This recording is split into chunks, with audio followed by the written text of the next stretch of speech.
พึงอบรมเรื่องการเทศนา การเขียน การค้นคว้าซึ่งอาจจะเป็นเรื่องเฉพาะตัวแต่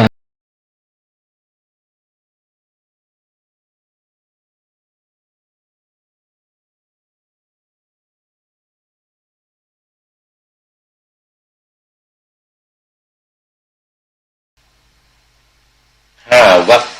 ดังจะพูดหนึ่งว่าด้วยธรรมที่เป็นเหตุให้บุคคลมีกะเสมสีจากโยเคนโยคะเขมิเด่นพระศาสดาทรงแสดง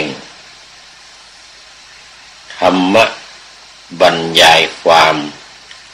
เกษมงามจากน้ำแห่งโยคะอันไหลแรงคือกิเลสสี่ประการกล่าวคือกามโยคเป็นทุกข์โศกมหาศาลนำพาใจภวโยคให้กำโบราณให้ปั่นป่วนทิฏฐิและตถาคตละมวลรูปเหล่านั้นได้ด้วยการตัดรากและถอนโคนเหมือนการโค่นลำต้นตาลถอนรากเหลือสถานว่างเปล่าทำให้ไม่มีเกิดขึ้นต่อไปนี่ไม่ได้อีกอย่างแน่นอนขอถวายความนอบน้อมแด่พระรัตนตรัยมีพระพุทธเจ้าเป็นต้นขอถวายความเคารพพระมหาเถระพระเถรานุเถระเจ้าคณะพระสังฆาธิการทั่วโลกมีพระเดชพระคุณพระธรรมเสนาบดีเจ้าคณะภาค7วัดพระธาตุดอยสุเทพเป็นต้นและขออำนวยพรแด่ท่านผู้ฟังท่านผู้ชมสาธุชนพุทธบริษัททั้งหลายวันนี้รายการพระไตรปิฎกลอยฟ้าก็ลอยมาจากวัดโพธิศูนย์ปฏิบัติธรรมวัดพระธาตุดอยสุเทพไอเกน่าเมืองทานลินประเทศเอสโตเนีย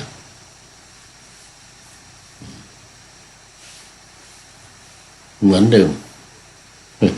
แล้วก็ดึกเหมือนเดิมอีกวันนี้เมืองไทยก็เที่ยง39 นาที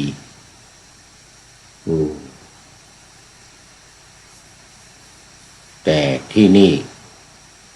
20:39วันนี้ขึ้นปัณนาถใหม่ขึ้นปัณนาถใหม่ปัณนาถซึ่งหมายถึง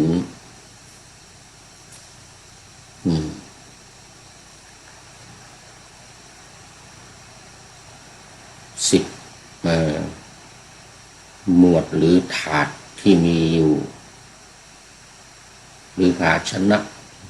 ใส่พัดสูตรได้50 สูตรปัณณาสะแปลว่า50ตติยะที่50 สูตรที่3แล้วก็วรรคที่1มี5วรรคหน่อยมี5วรรควรรคที่1คือโยคะเขมิวรรคหมวดว่าด้วยธรรมที่เป็นเหตุให้บุคคลมีความเกษมจากโยคะซึ่งโยคะในที่นี้ก็หมายถึงกิเลสหรือสังโยชน์ที่ผูกมัดสัตว์ทั้งหลายทั้งสัตว์มนุษย์ทั้งสัตว์เดรัจฉานทั้ง สัตว์เทวดาเทวดาเรียกสัตว์หรือเปล่าเลย คือผู้ที่คล้องอยู่นะคำว่าสัตว์ตัวนี้หมายถึงว่าผู้ที่คล้องอยู่ยังติดอยู่ในโลกสงสารนี้ยังไม่สามารถออกจากโลกนี้ไปสู่นิพพานได้นอกจากโลกนี้ไปเขาเรียกว่าเป็นนิพพานเป็นพระนิพพานไม่สามารถที่จะเข้านิพพานได้เพราะมีกิเลส4ตัวนี้คอยกักขังอยู่เหมือนน้ำที่ถูกขังอยู่ในสระในทะเลหรือในมหาสมุทรอันนี้ก็เรียกว่าโยคะโยคะที่แปลว่าประกอบนะเหมือนกันโยคะที่เขาปฏิบัติประกอบความเพียรอย่างนั้นโยคะคือการประกอบในที่นี้หมายถึงประกอบ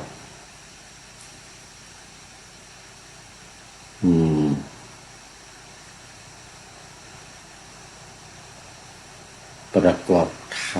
รรมที่ประกอบกิเลสทั้งหลาย ให้ติดอยู่ให้มีอยู่ในใจเนี่ยให้ประกอบอยู่กับใจเราเนี่ยเขาเรียกว่าโยคะมีอยู่4อย่างคือกามโมคะห่วงน้ำคือกามมโยคะต่อไปกามโยคะห่วงน้ำคือกาม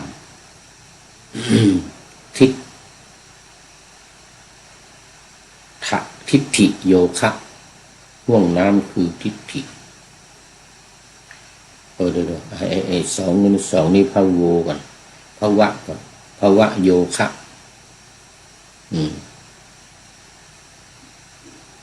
กิเลสหรือห่วงน้ำเนี่ยคือภพสิ่งที่ผูกพันสัตว์ไว้ในภพก็ได้หรือ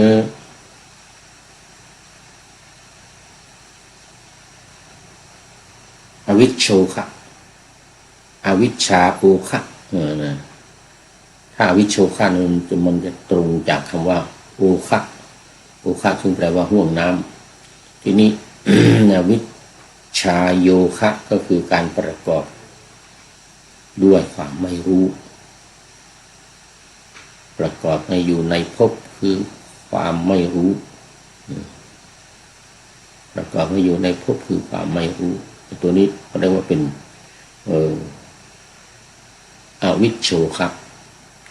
ได้แก่อวิชชาคือความไม่รู้หรือโมหะอันเดียวกันความหลงก็คือความไม่รู้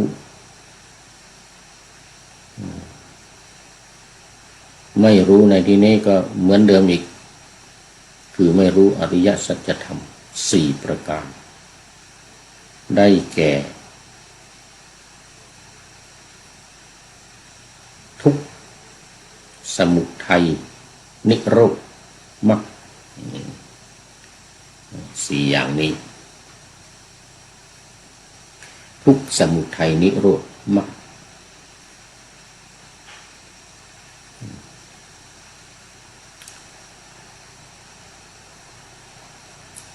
วันนี้ลืมบอกไปรายการของเรานี้ออกอากาศทางสถานีวิทยุ5 แห่งนอกจาก Facebook Live นี่นะ ก็ไปลง YouTube ด้วยท่านพระครูสมุวิสุวัตรวรกิจโยจะเป็นผู้นำไปลง YouTube ให้เนื่องจากว่าบันทึกทางเฟซบุ๊กไลฟ์ Facebook ไลฟ์1 สถานีวิทยุพระพุทธศาสนาแห่งชาติและจริยธรรมวัดพระธาตุดอยสุเทพมีพ่อครูวรรณลบนามบุญพรหมเป็นผู้อำนวยการอาจารย์พระมหาประสิทธิ์ประสาธิโกเป็นหัวหน้าสถานีออกอากาศเวลา5 ทุ่มถึงเที่ยงคืนทุกวัน2 สถานีวิทยุเพื่อการศึกษาพระพุทธศาสนาและวัฒนธรรมของวัดฝายหินตำบลสุเทพอำเภอเมืองจังหวัดเชียงใหม่มีท่านพระครูสมุวิสุวัฒน์วรกิจโจเป็นผู้อำนวยการออกอากาศเวลา8 ถึง 9 นาฬิกาวันจันทร์ถึงวันศุกร์3 สถานีวิทยุคลื่นสีขาวเพื่อชาวประชาวัดปากทางเจริญอำเภอดอยหล่อจังหวัดเชียงใหม่มีท่านพระครูอภิวัฒนวิกรมหลวงพ่อรองเจ้าคณะอำเภอดอยหล่อ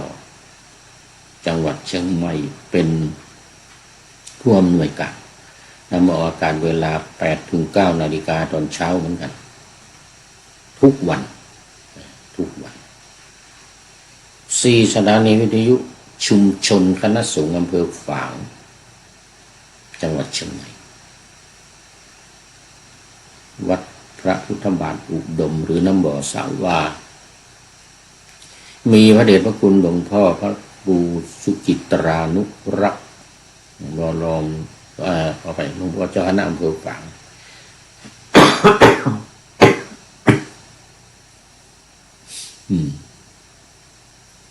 ก็ไป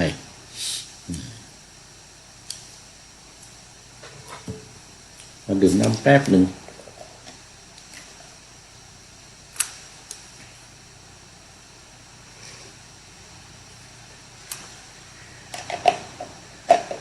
น้ำร้อน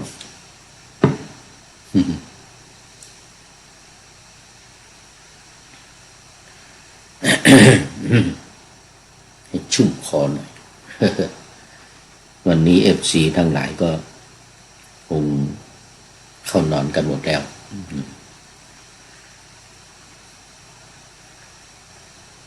ไม่เป็นไรให้ผีหลอก ให้ผีหลอกไปก่อน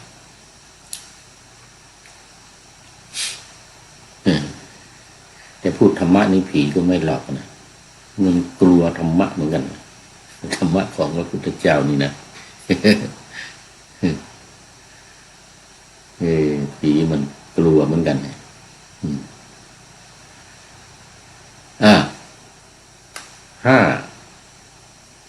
สถานีวิทยุมจร.วิทยาลัยสงฆ์นครลำปางมีอาจารย์จีรศักดิ์ปันลำเป็นผู้อำนวยการนำออกอากาศทุกวันเหมือนกันเวลา8 ถึง 9 นาฬิกาเหมือนกัน อันนี้ก็ขออนุโมทนากับทุกท่านผู้อำนวยการทุกท่านทุกลูกทุกคน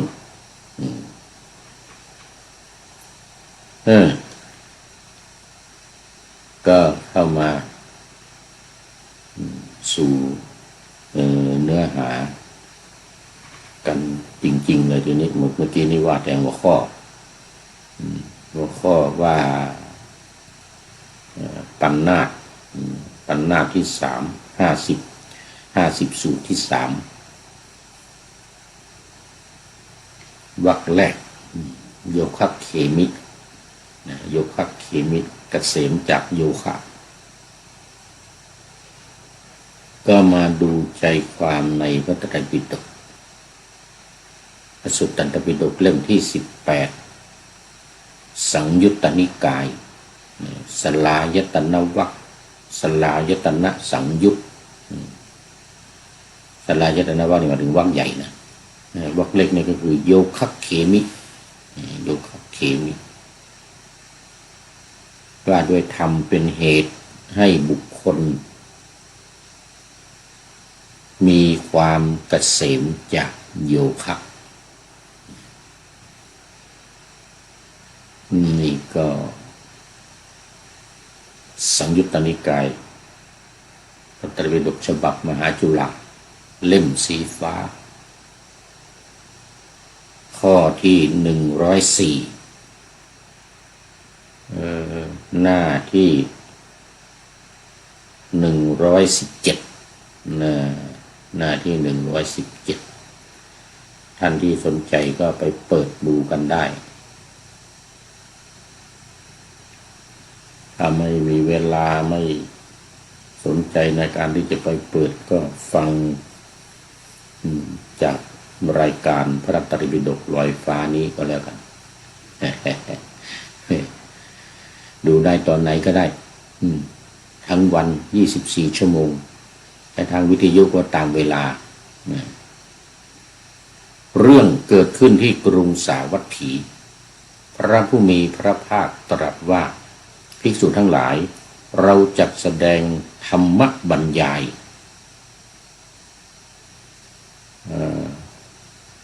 ที่เป็นเหตุให้บุคคลมีความเกษมจากโยคะ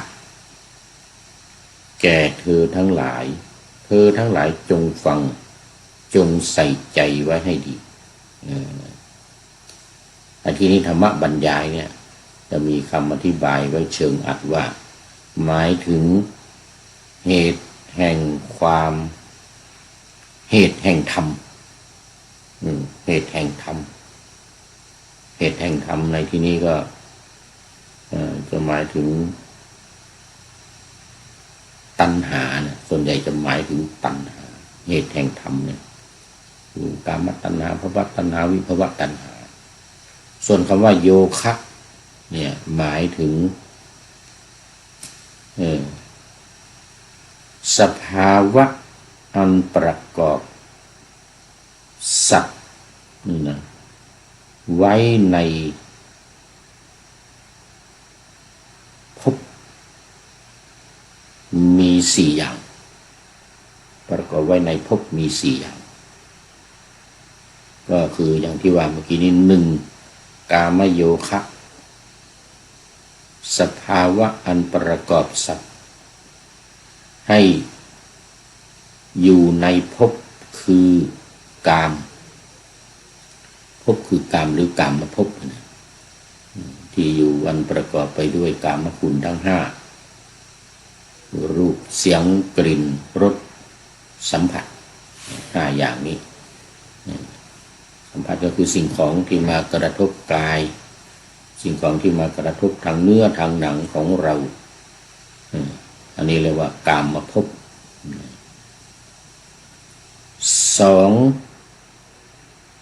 ภวะโยคะสภาพที่ประกอบสัตว์ให้ติดอยู่ในภพคือภพคือภพอยู่ในภพคือภพนี้ก็คือภพ3อย่างนั่นแหละกามภพรูปภพอรูปภพกามภพรูปภพอรูปภพคือกามเนี่ยมคุณทั้ง5นั่นเองส่วนอรูปภพนี่ก็หมายถึงอรูป4คือรูปฌาน4ได้แก่ปฐมฌานทุติยฌานตติยฌานจตุตฌานนี่นะนี่อย่างหนึ่งและรูปทั้งหลายคือร่างกายเนี่ยร่างกายของคนเราเนี่ยหรือสัตว์ทั้งหลายเนี่ยอันนี้ก็เป็นรูปประพบเหมือนกันที่อยู่ที่ประกอบด้วยรูปมันมีรูปกายนี้อยู่ส่วนอรูปประพบภพที่ไม่มีรูปไม่มีรูปไม่มีร่างไม่มีขันธ์5นี่นะเดี๋ยวพอไปว่าเทวดาเดี๋ยวจะว่าก็เห็นมีภาพอยู่มีรูปอยู่อันนั้นเป็น มันเป็นอีกมิติหนึ่งที่เรามาวาด ตามในโบสถ์ในวิหารเนี่ยมันเป็นการเขียนตามคำสอน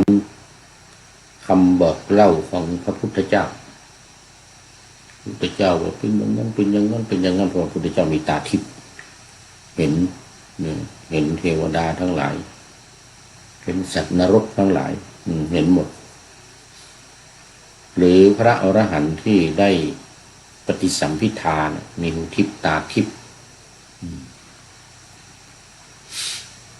ก็จะสามารถเห็นได้แต่อย่างเราเนี่ยเราไม่ได้ปฏิสัมภิทาเราไม่ได้ปฏิสัมภิทาไม่ได้เป็นพระอรหันต์ก็ไม่สามารถจะรู้ได้จะเห็นได้อันนี้ก็ที่เราวาดกันตามผนังวิหารนี่มันก็วาดตามที่พระพุทธเจ้าตรัสไว้ว่าไว้แล้วก็มาจินตนาการขึ้นมาว่าเนี่ยเป็นอย่างนี้อย่างนี้อย่างนี้อย่างนี้คนเขียนภาพครั้งแรกนี่สุดยอดนะสุดยอดมีแค่คำสอนนะแต่ว่าเขียนออกมาเป็นภาพได้เขียนออกมาเป็นภาพให้เรามองเห็นได้หรือบางทีเขาอาจจะได้ปฏิสัมภิทาก็ไม่แน่นะจินตนาการเห็นมันไม่ใช่จินตนาการอย่างเดียวแต่เห็นจริงด้วยตาในตาทิพย์มีตาทิพย์อันนี้ก็ไม่แน่เหมือนกัน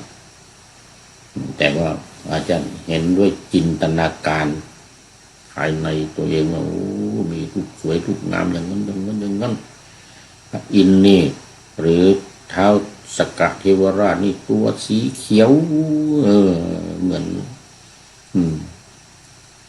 เรียกว่าสีแทนพญาอินทร์นี่นะเขียวปัดเลยเหมือน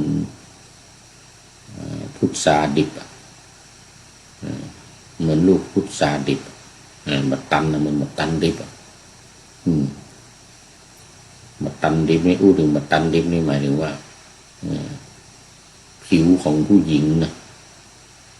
ที่สีเขียวนี่นะผู้หญิงที่มีสีเขียวเป็นสีที่สวยงามทางภาคเหนือของเรานี่เรียกว่าสีตุเจ้าให้สีตุเจ้าให้เหมือนนางวิสาขานางวิสาขาเนี่ยเป็นคนอินเดียนะเป็นคนในชมพูทวีปสมัยนั้นเนี่ยก็จะสีเขียวเลยตัวสีเขียวแต่ว่าดำก็ไม่ใช่นะถ้าดำมันจะดำนินเนี่ยนะเหมือนกับมีฉากหลังที่ผู้พูดอยู่เนี่ยนะอันนี้ดำแต่มันเขียวอ่ะมันสีเขียวอ่ะภาษาบาลีว่านินน่ะนีละว่าสีเขียวเขียวเข้มเขียวเหมือนกับพุทราดิบไงสีเขียวแล้วนี่มาพูดถึงสีเขียวทำไมเนี่ยพูดถึงเรื่องภพรูปภพอรูปภพ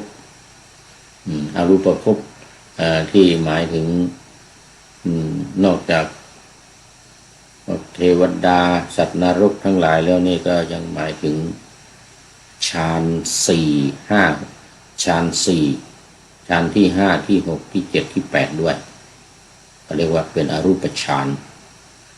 รูปฌานอันนี้ไม่มีรูปเห็นแต่อย่างอากาศเนี่ยเป็นที่ว่างโล่งไปอย่างเงี้ยอากาศสานัญจายตนะข้อที่6วิญญาณัญจายตนะวิญญาณมันจะไปเห็นวิญญาณได้ที่ไหนมันไม่เห็นแต่ว่าวิญญาณเนี่ยมันความรู้แจ้งมันไม่มีที่สิ้นสุด อย่างเงี้ยนะอากินจัญญาเนวสัญญานาสัญญาที่ว่ามาบ่อยๆเรื่องของฌานอรูปฌานที่ฌานที่5 6 7 8 1 2 3 4เป็นรูปฌาน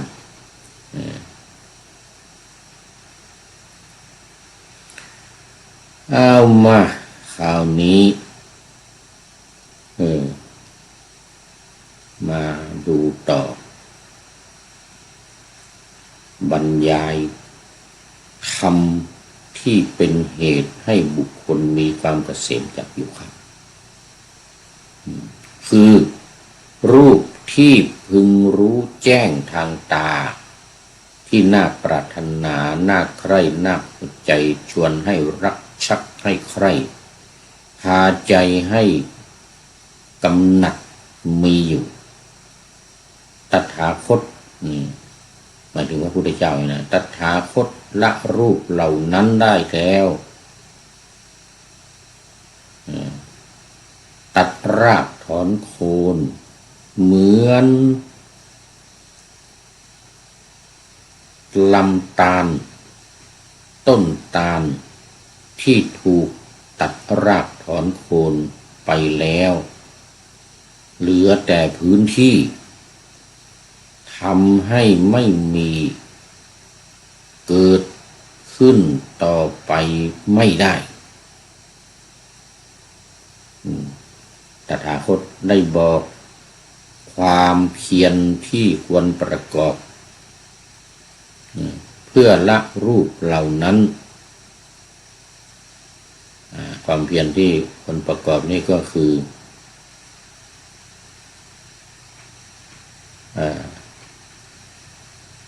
ตัวมันเล็กนี่อ่านยากหมายถึงสมถะและวิปัสสนาหรืออริยสัจสี่โอ้เป็นของสุดยอดนี่ต้องฟังรายการธรรมะหลังธรรมวัดเย็นนะจะพูดเรื่องสมถะและวิปัสสนาเนี่ยทุกวันท่านผู้ฟังทางวิทยุจะฟังทางวิทยุของวัดพระธาตุดอยสุเทพมีที่เดียวเวลา 6:40 นาทีทุกวันที่วัดพระธาตุดอยสุเทพสถานี FM 96ของวัดพระธาตุดอยสุเทพทุกวันตอนเย็น 6:40เว้นวันพระหน่อยวันพระนี้จะมีเทศก่อนทำวัดสวดมนต์แล้วก็รายการก็ไม่มีเพราะมันหมดเวลาพอดี เทศเสร็จก็ทำวัดสวดมนต์ไปเวียนเทียนรอบเจดีย์ด้วยวันพระเนี่ยนะเวียนรอบเจดีย์เหมือนกับที่ FC ตัวจริงเอาลงเฟซทุกวันนะ FC สุริยันคำปาเอาลงเฟซนี่เราจะเห็นพระเดชพระคุณหลวงพ่อเดินนำพระสงฆ์สามเณรชาญาติโยมรอบเจดีย์ทองคำ3 รอบ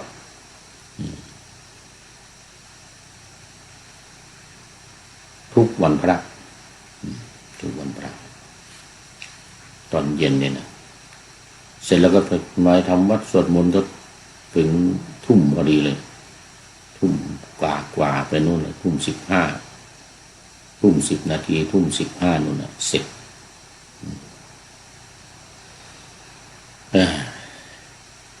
ก็ไม่มีรายการนี่รายการมีเทศแทนแล้วก็ออกวิทยุ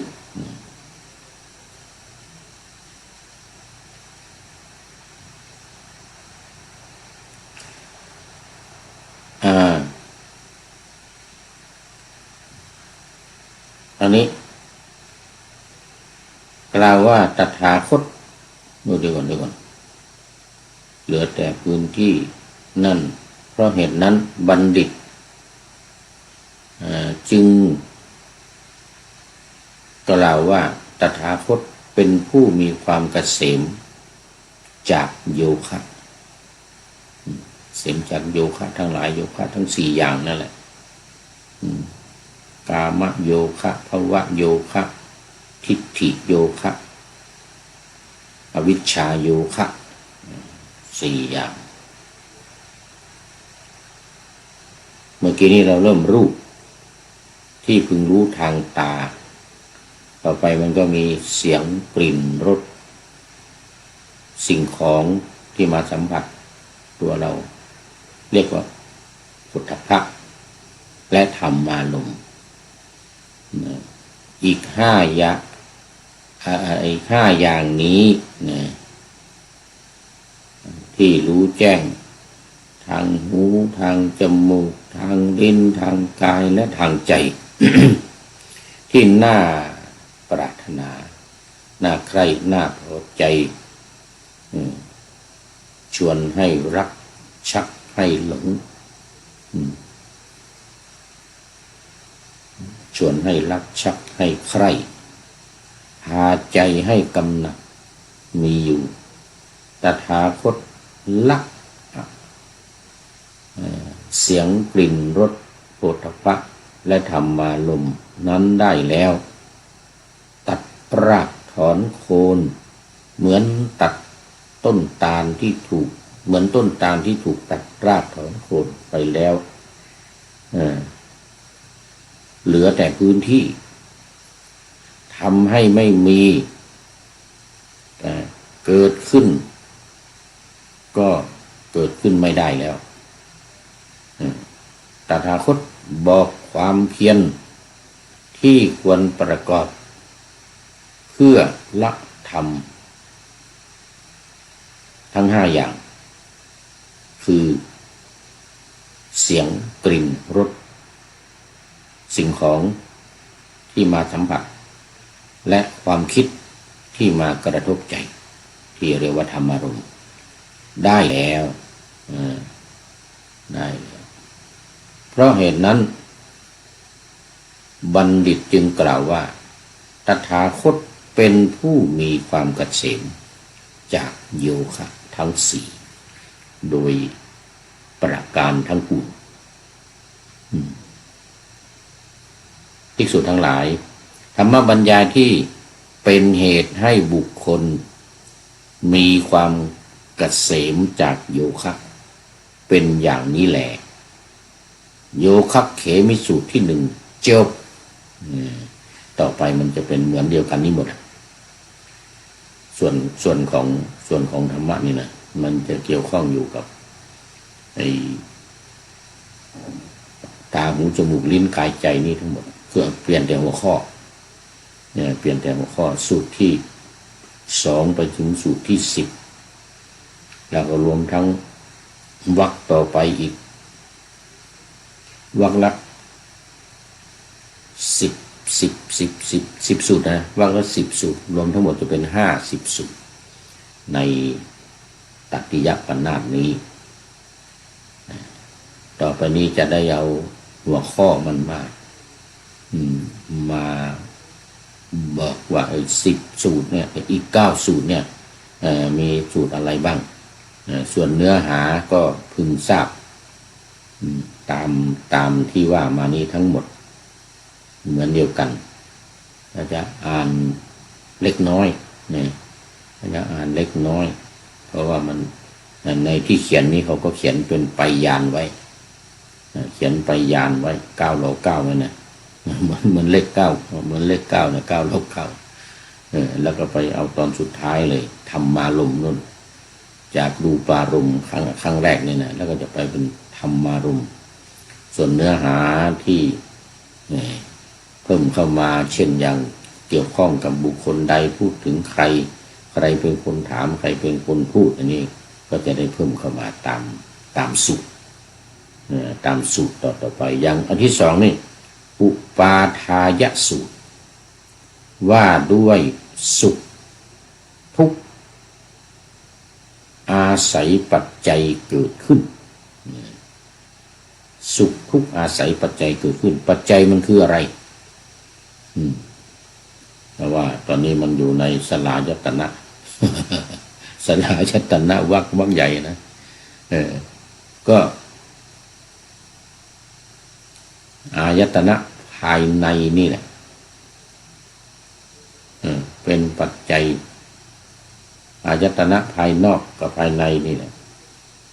ภายในหกภายนอกหกมาสัมผัสถูกต้องกันเป็นปัจจัยดูเนื้อหาในข้อที่105ตอนนี้ขึ้นมายังอยู่ในหน้าเดิมมั้งเนี่ยเปลี่ยนหน้าละหน้า118ข้อ105ภิกษุทั้งหลายเมื่อมีอะไรเพราะอาศัยอะไรสุขและทุกข์ภายในจึงเกิดขึ้นนี่คือข้อคำที่ตามชื่อสูตรอุปาทายรูปอุปาทายสูตรทายกับสิ่งที่เกิดขึ้นอะไรมันจะเกิดขึ้นข้าแต่พระองค์ผู้เจริญธรรมะของพระองค์ทั้งหลายของข้าพระองค์ทั้งหลายมีพระผู้มีพระภาคเป็นหลัก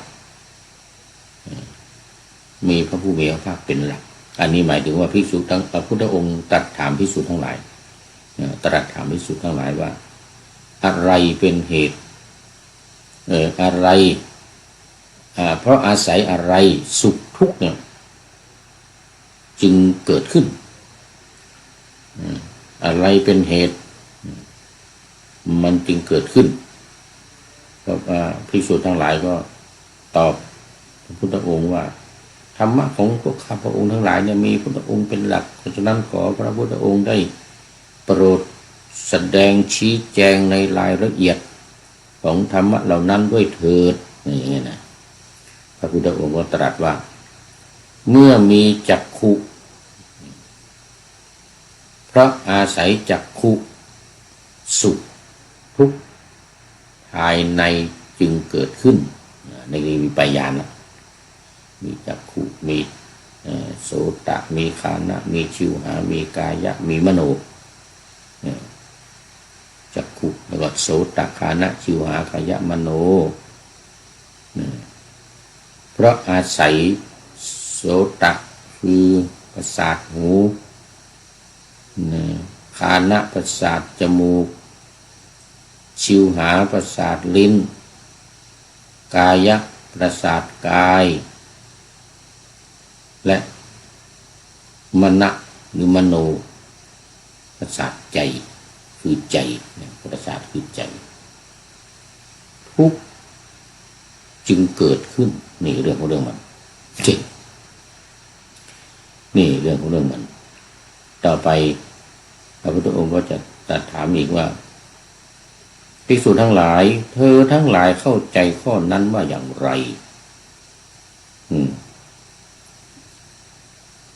จักขุโสตะฆานะชิวหากายะมโนนี้เที่ยงหรือไม่เที่ยงตัวทั้งหลายก็ตอบเหมือนเดิมไม่เที่ยงพระพุทธเจ้าค่ะสอนไว้แล้วสอนไว้แล้วอย่างนั้นแล้วก็สิ่งใดเป็นทุกข์สิ่งใดไม่เที่ยงสิ่งนั้นเป็นทุกข์หรือเป็นสุขภิกษุทั้งหลายก็ตอบเป็นทุกข์พระพุทธเจ้าค่ะอันนี้มันมาในไม่ได้ว่าเอาเองมันมาในอนัตตลักขณสูตรมาในอนัตตลักขณสูตรก็สิ่งใดไม่เที่ยงเป็นทุกข์มีความแปรปรวนเป็นธรรมดาสุขและทุกข์ภายในพึงเกิดขึ้นเพราะไม่อาศัยสิ่งนั้นหรือไม่ใช่อย่างนั้นพระพุทธเจ้าค่ะก็หมายถึงว่ามันอาศัยสิ่งเหล่านั้น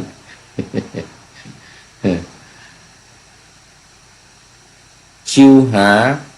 กายะมโนทั้งหมดนั่นแหละทั้งหมดแหละคือตั้งแต่ เมื่อกี้มันจักขุนะโสตนะโสตะคานะชิวหากายะมโนเที่ยงหรือไม่เที่ยง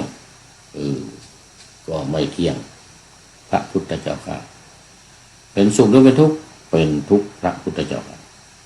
เมื่อไม่เที่ยงเป็นทุกข์มีความแปรปรวนเป็นธรรมดาสิ่งนั้นสุขทุกข์จะเกิดขึ้นเพราะไม่อาศัยโสตคานะชิวหากายะมโนจะเกิดขึ้นหรือภิกษุทั้งหลายก็ตอบว่าไม่ใช่พระพุทธเจ้าว่าไม่ใช่อย่างนั้นไม่ใช่อย่างนั้นมันต้องอาศัยถ้าไม่อาศัยไม่เกิดอย่างนี้นะพระองค์ก็สรุปเลยทีนี้ภิกษุทั้งหลายอริยสาวกผู้ได้สดับเห็นอยู่อย่างนี้ย่อมเบื่อหน่ายแม้ในจักขุแม้ในโสตะแม้ในคานะชิวหากายะแม้ในมโนจิตย่อมหลุดพ้นเมื่อจิตหลุดพ้นก็รู้ว่าหลุดพ้นแล้วรู้ชัดว่าชาตินี้สิ้นแล้วอยู่จบพรหมจรรย์แล้วทำกิจที่ควรทำเสร็จแล้วไม่มีกิจอื่นเพื่อความเป็นอย่างนี้อีกต่อไปอันนี้ก็เป็นข้อความที่เหมือนในอนัตตลักษณสูตรนะนี่เป็นสูตรที่สองจบไปสูตรที่สามทุกขะสมุทัยะนะคือสาเหตุของความทุกข์ว่าด้วยความเกิดแห่งทุกข์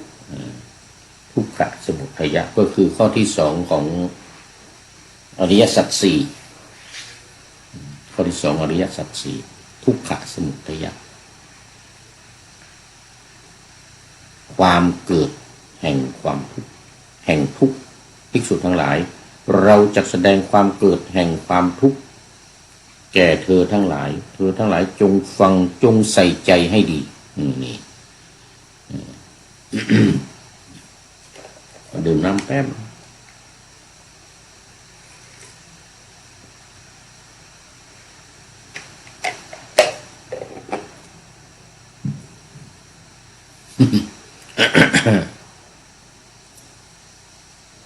ความเกิดแห่งทุกข์เป็นอย่างไรคือเพราะอาศัยจักขุและรูปจักขุวิญญาณจึงเกิดความ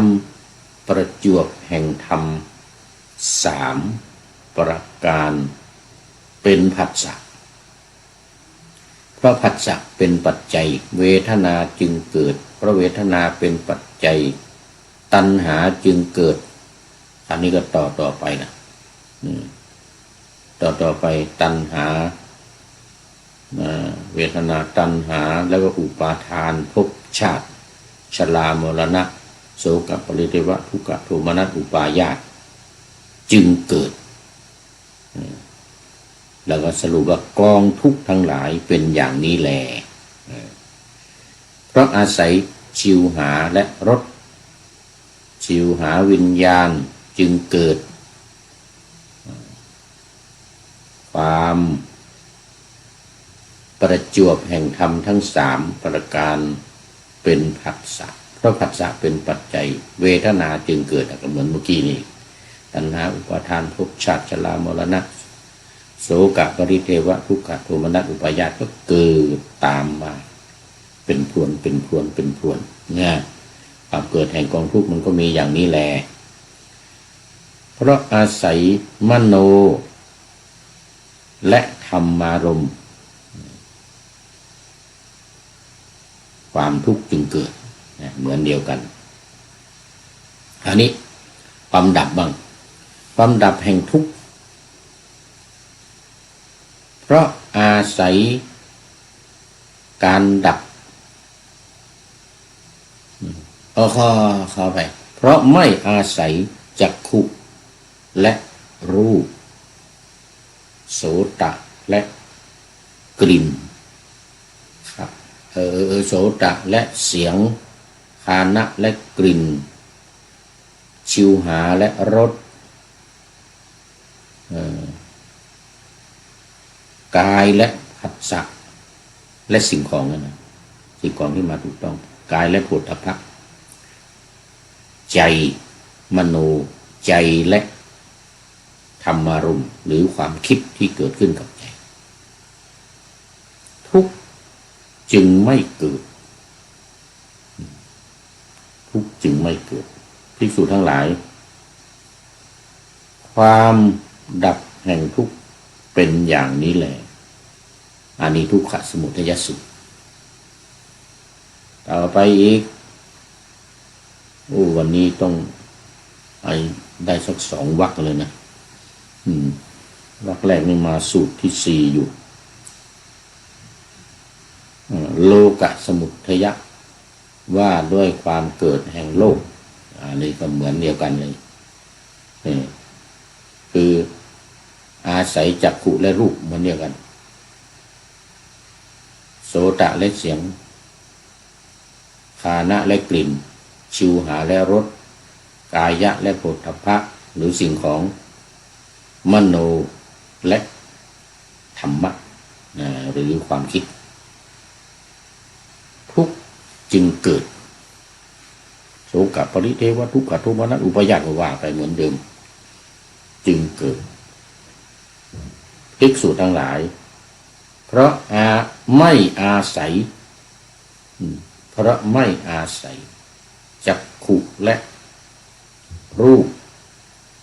โสตะและเสียงเป็นต้นทุกกองทุกจึงไม่เกิดขึ้นภิกษุทั้งหลายความดับแห่งโลกเป็นอย่างนี้เลย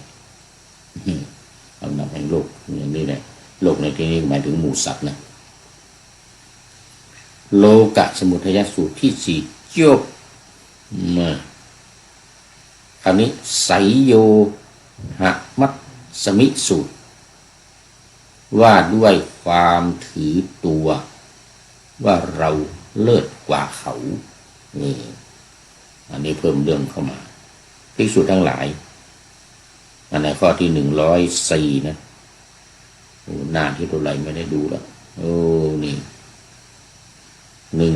121ข้ามไป121แล้วภิกษุทั้งหลายเมื่อมี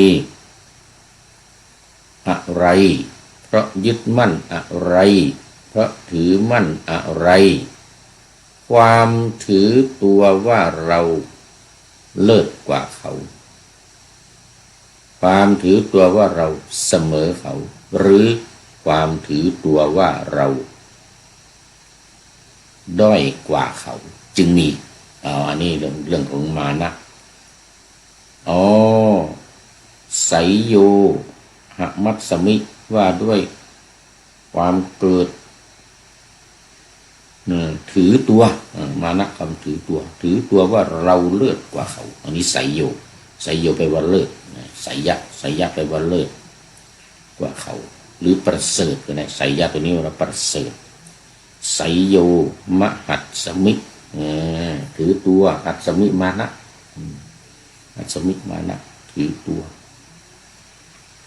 เพราะอาศัยอะไรจะไปมีอะไรอีก ก็อาศัยรูปอาศัยจักขุเนี่ยจักขุโสตคานะชิวหากายมโนคู่กับรูปเสียงกลิ่นรสโผฏฐัพพะและธรรมารมณ์มันจึงเกิดการถือตัวจึงเกิดมานะทั้ง9อย่างดีกว่าเขาเลิศกว่าด้อยกว่าเขาเสมอเขาดีกว่าเขาเนี่ย3อย่างเนี่ยถ้าเป็นคนที่เสมอเขาก็ถือตัวว่าด้อยว่าเสมอว่าดีกว่าเขาแม้เป็นคนที่เลิศกว่าเขาดีกว่าเขาแล้วก็ถ้ามีมานะเนี่ยมีอัศมิมานะนี่ก็ถึงถือตัวว่าตัวเองเนี่ยด้อยกว่าเขาทั้งที่เลิศกว่าเขานะ ตัวเองนี่เสมอเขาทั้งที่ว่าเลิศกว่าเขาและตัวเองเนี่ยเลิศดีกว่าเขาทั้งที่ตัวเองเนี่ยก็เลิศจริงดีจริงแต่ก็ยังถือว่าเป็นมานะเป็นการถือตัวเป็นการถือตัวเมื่อจักขุเพราะยึดมั่นจักขุก็มีจักขุเพราะยึดมั่นจักขุเพราะถือมั่นจักขุความถือตัวว่าเราเลิศเราด้อยเราดีกว่าเขาจึงมีเพราะฉะนั้นการถือตัวว่าเราเลิศเราด้อยกว่าเขาเนี่ยมันจึงมีคราวนี้ก็เหมือนเดิมอีกนะตั้งแต่โสตคานะชิวหากายมโนนะผู้เข้ากับเสียงกลิ่นรสสัมผัสที่เกิดขึ้นการยึดมั่นถือมั่นมันจึงมีเพราะการยึดมั่นถือมั่นในรูปเสียงกลิ่นรสโผฏฐัพพะธรรมารมณ์ด้วยหูจมูกลิ้นกายและใจมูกลิ้นกายใจการถือตัวจึงมีการถือตัวจึงมีที่ว่าการถืออัสมิมานะมันการถือตัวจึงมีดูก่อนภิกษุทั้งหลายอริยสาวกผู้ได้สัดดับเห็นอยู่อย่างนี้ย่อมเบื่อหน่ายเดียวเหมือนกันอีกเบื่อหน่ายแล้วคลายกำหนัดเมื่อคลายกำหนัดแล้วก็จิตหลุดพ้นจิตหลุดพ้นรู้ว่าจิตหลุดพ้นเมื่อจิตหลุดพ้นแล้วก็ชาตินี้รู้ชัดว่าชาตินี้ไม่มีอยู่พรหมจรรย์อยู่จบแล้วกิจอื่นที่ควรทำเสร็จหมดแล้วกิจอื่นที่จะพึงทำลักษณะอย่างนี้ไม่มีอีกต่อไปไสยโยหมัตสมิสูตรที่5จบอีกโอ้ยังมีคนมีเวลาได้อีก1สูตรวันนี้ไม่จบวรรค นี่ไม่จบวรรคก็ใจความมันก็เหมือนกับสูตรต่างๆที่ผ่านมาในสลายตนะวรรคเนี่ยก็เกี่ยวกับตาหูจมูกลิ้นกายใจแล้วก็เกี่ยวกับรูปเสียงกลิ่นรสโผฏฐัพพะธรรมารมณ์เหมือนกันหมดภิกษุทั้งหลายอันนี้อนิสัญโยชนิยสูตรว่าด้วยธรรมที่เกื้อกูลแก่สังโยชน์ทำให้สังโยชน์ทั้ง10ประการนี้เกิดขึ้นมีสักยทิฏฐิวิจิกิจฉาเป็นต้นเนี่ยนะอวิชชาเป็นที่สุดเนี่ยนะมันอาศัย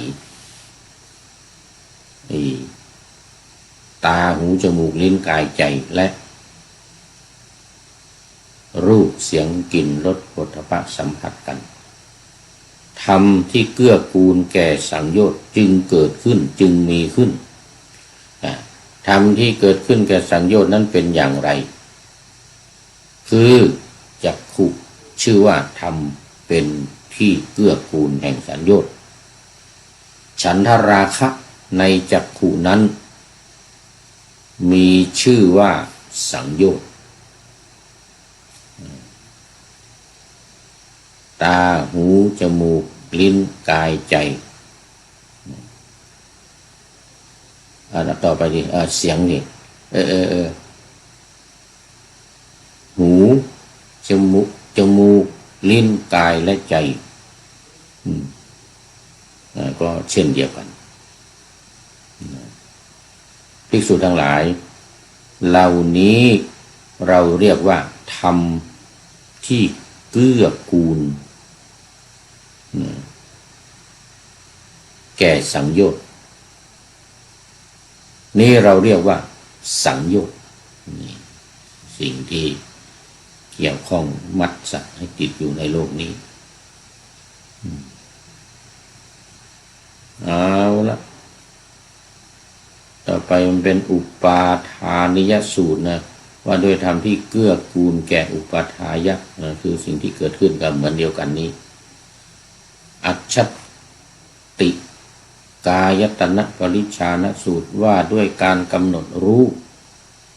อายตนะภายในก็อาศัยจักขุโสตคนะชิวหากายมโนเหมือนเดียวกันสูตรที่9พาหิระลายตนะปริชานนสูตร ว่าด้วยการกำหนดรู้อายตนะ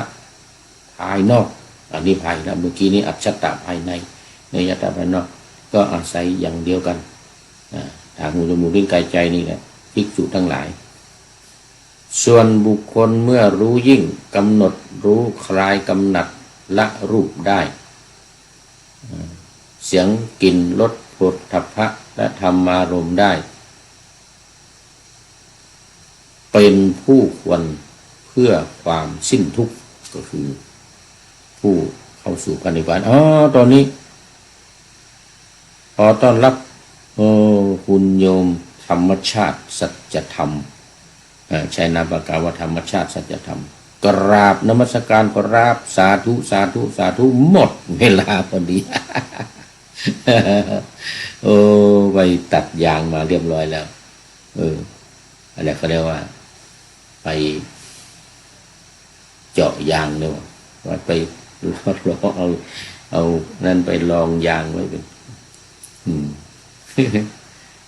นครศรีธรรมราชไปดูมาแล้วอาตมาไปดูมาแล้วไปนครศรีธรรมราชมาแล้วไปบ้านโยมพี่เอียดโยมพี่เอียดบ้านของอาจารย์เดี๋ยวก่อนลืมชื่อก่อนนั่นนี่เมื่อจรวิทยาเขตเชียงใหม่ที่นครศรีธรรมราชไปดูเขาเจาะตั้งคืนเที่ยงคืนจนถึงตอนเช้าอันนี้ก็คงเสร็จแล้วมั้งเนี่ยยังเริ่มอยู่เนี่ยตี 1ถึงตี 1:33 นาทีตอนนี้ยังเริ่มอยู่แล้วหมดเวลาพอดีโมทนาเป็นอย่างยิ่งเนี่ยขอนำพระไตรปิฎกลอยฟ้าไปจากผู้ฟังทั้งหลายในโลกล่าวันต่อไปจะได้จรย้อนกลับมาสู่สถานีใหม่ให้ท่านฟังอย่าลืมเปิดวิทยุหรือเครื่องรับโทรศัพท์โมบายคอมพิวเตอร์ผัง YouTube เฟซเพจไลน์ให้ดังๆเพื่อชมฟังรายการวันต่อไปขอทุกท่านมีความสุขทุกคืนวันนำธรรมะประกอบการงานทั้งหลายเช่นขยันทำงานทางวาจากายใจขวนขวายกิจการงานนาบำเพ็ญสาธารณประโยชน์เว้นสิ่งที่มีโทษโหดเยี่ยงสาประกอบแต่กรรมดีมีราคาแสวงหาเงินทองครองใจคนเสียสละพละทรัพย์นับมากน้อยไม่ให้ล้านก็ให้100ไม่ด้อยผลเพื่อคนรวยช่วยคนยากฝากคนจนให้ทุกคนเท่ากันมากฐานเดียวขอเจริญพร